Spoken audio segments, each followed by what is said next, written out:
Have you ever stopped to think about the code that built our world? Not the genetic code, but the digital one. The one that lets you watch this video, share a meme, or connect with someone on the other side of the planet.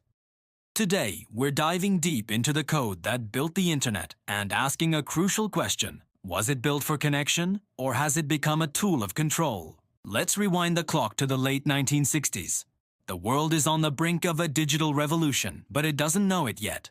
A group of researchers, funded by the US military, link up the first few computers in a project called ARPANET. The protocols are simple, almost crude by today's standards, but the dream behind them is anything but. They imagined a shared digital space, a network where knowledge could flow freely between institutions. The first message ever sent was supposed to be login, but the system crashed after just 2 letters. LO. A fittingly humble beginning for what would become the most powerful communication tool in human history. The initial vision was pure connection, a decentralized network with no single point of failure.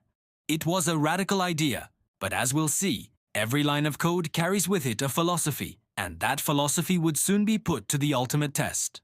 Enter Vint Cerf and Bob Kahn, often called the fathers of the Internet.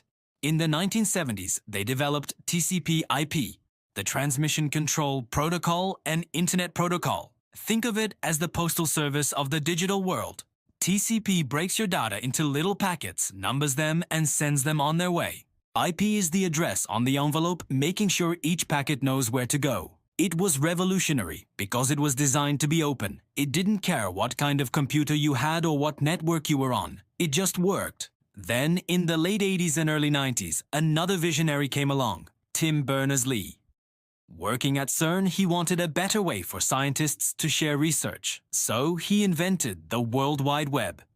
He created 3 fundamental technologies: HTTP, the protocol for fetching documents; HTML, the language for creating web pages; and URLs, the web addresses we use every day. He famously gave this invention to the world for free. There were no patents, no licensing fees, no corporate ownership. He imagined a free, open, and collaborative space. These protocols, this digital grammar, were designed with a deep sense of optimism. They weren't just technical standards. They were a declaration that information wanted to be free. This open architecture was the Internet's greatest strength. It led to an explosion of creativity. Anyone with a computer and an idea could build a website, start a community, or share their voice with the world. It was a digital frontier, a level playing field where a dorm room startup could theoretically compete with a global corporation. The dot-com boom of the late 90s was fueled by this very principle, the belief that the open, decentralized nature of the web was unstoppable.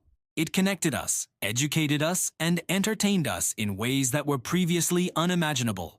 But that very openness, the feature that made the Internet so magical, also became its Achilles heel. The same code that allowed free sharing of information also allowed for the spread of misinformation. The same protocols that enabled global communities also enabled surveillance on a massive scale. But what happens when that trust is broken? What happens when freedom meets power? Slowly at first, and then all at once, the Internet began to change. The once decentralized web started to consolidate around a few massive platforms. These tech giants realized that the most valuable commodity wasn't the content itself, but the data about the users who consumed it. This data then fueled a new kind of economy: surveillance capitalism. The dream of a free and open web began to look more like a perfectly designed marketplace for our attention. The code hadn't changed, but the way it was being used had been completely transformed. The question shifted from what can we build to what can we sell? This brings us to the core ethical dilemma of the modern Internet. Is it still a public good as its creators envisioned? Or has it become a private space governed by algorithms we don't understand and can't control?